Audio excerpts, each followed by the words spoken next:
next 23 number কি কৈছে 23 number কৈছে the steps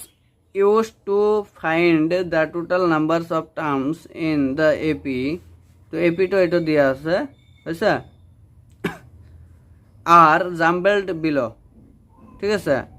তো 23 নম্বৰটো এইটো এটা AP দিয়া আছে AP তো কি আছিল -1 3 7 11 এনেকৈ 95 লৈকে দিয়া আছে তো কি কৈছে find the total numbers of terms তো টার্মস ওলাব কৈছে n ওলাব কৈছে হয়ছে তো ইয়াত অপশন দিয়াই আছে হয় না অপশন কোনটো অপশন হ'ব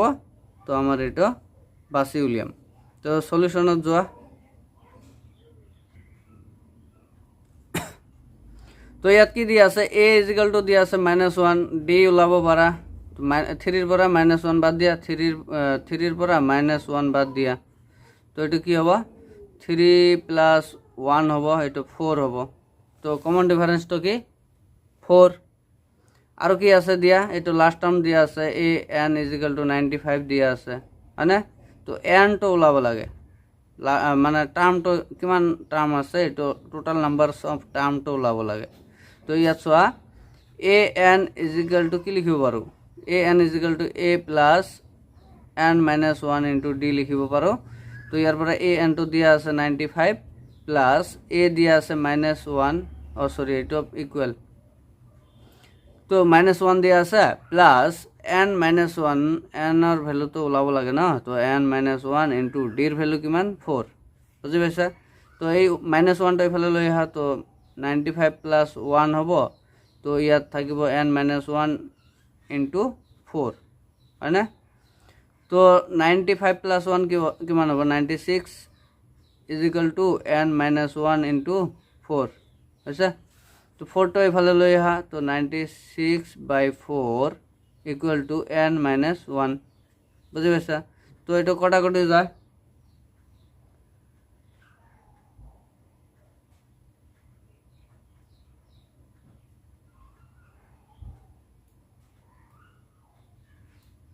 এটা কটাকটি যায় না নাই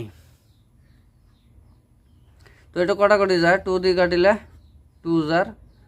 96 কৰিলে হ'ব হৈছে তোমাৰ 48 আকৌ 2 দি যায় 2 1 * 2 24 আছে তো ইয়াত থাকিল কিমান 24 থাকিল -1 টো ইফালে লৈ আহা 1 = n তো n = কিমান থাকিল 25 তো আমাৰ টোটাল নাম্বার অফ টার্ম কিমানটা 25 হয় না n এর ভ্যালু কিমান ওলাইছে 25 তো ইয়াত 25 ওলাইছে কিন্তু ইয়াত কি কৈছে জাম্বলড কৈছে মানে এটো তোমার স্টেপ বাই স্টেপ তো যেটো আছে আমার স্টেপ তো সিরিয়ালি লিখিব লাগিব ফার্স্ট স্টেপ এটো দিয়া আছে হয় না সেকেন্ড স্টেপ হবে এটো থার্ড স্টেপ হবে এটো ফোর্থ স্টেপ হবে এটো তো আমার এই হিসাবত গলে কি হবে 3 তাৰপিছত 4 তাৰপিছত 1 তাৰপিছত 2 3 4 1 2 এটা সি নম্বৰ আনসাৰটো আছে নহয় এটা দিব পাৰা আচ্ছা জাস্ট মানে আমি ফাৰ্স্টত কি দিয়া আছে এটা দিয়া আছে তাৰপিছত কি কৰিছো এটাৰ পৰা আমি ফৰ্মুলা ইউজ কৰি এটো কৰিছো তাৰপিছত লাইন কি হৈছে এটো লাইনিং ওলাইছে তো এটো লাইনেৰ পৰা কি পাইছো এনৰ ভ্যালু ওলাইছে হয় না জাস্ট এই যে এটো সোয়া স্টেপটো চালে বুজি পাবা স্টেপটো এইখিনি এটো দিয়া আছিল হয় না এটো ফার্স্ট স্টেপ এটো সেকেন্ড স্টেপ এনেকৈ থার্ড স্টেপ ফোর্থ স্টেপ আছে সলিউশন কৰিছো জাস্ট